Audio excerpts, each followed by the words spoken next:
This is the new Nissan Qashqai, and if you're wondering why it looks so familiar, well, that's because it's a facelift and not an all-new model. The changes are subtle, very subtle. Here's the old one, and here's the new one. Old, new. Old, new. See what I mean? But subtle though the changes are, put the two side by side, and actually, the new one, the front of it is completely different.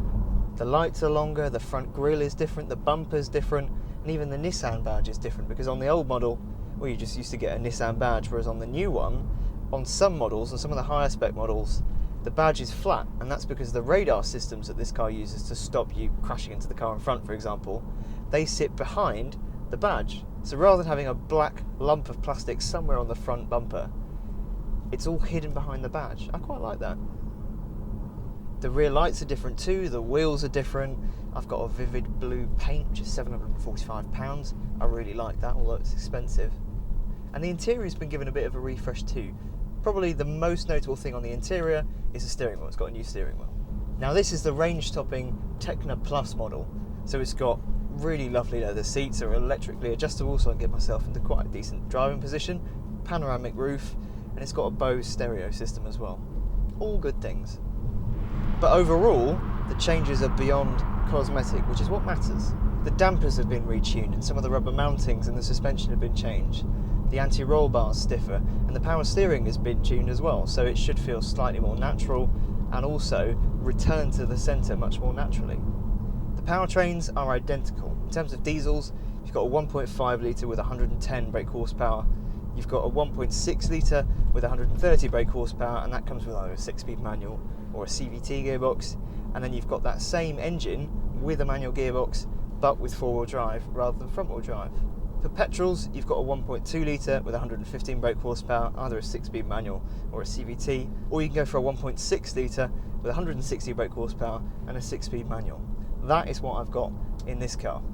Now it sounds pretty dreary, let me give you a taste. Yeah, it's not a fantastic noise, but actually it performs quite well. It's got 160 brake horsepower, 177 foot-pounds of torque. 0 to 60 takes 8.6 seconds, and the top speed is 124 miles an hour. So it might not sound very good, but actually that performance is pretty respectable. Nissan reckon you'll get about 48 miles to the gallon out of it, and to be honest, on most journeys I've driven this car in the last week or so, I've got 40 something miles to the gallon, so that seems about right.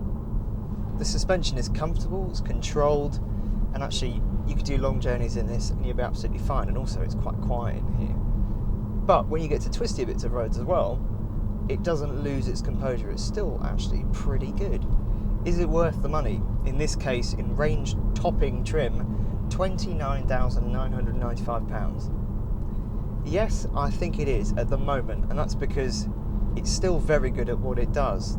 The changes to the outside, the changes to the inside, and the changes to the way it drives have made a difference, and they have improved it. But the competition has moved on quite a long way since the Qashqai first came out. Prime example, Peugeot 3008, and the interior of that car and the interior of this car, I much prefer the Peugeot. So yes, it's a good contender, but choose wisely, because there are other cars for sale right now that are just as good and perhaps even a little bit better.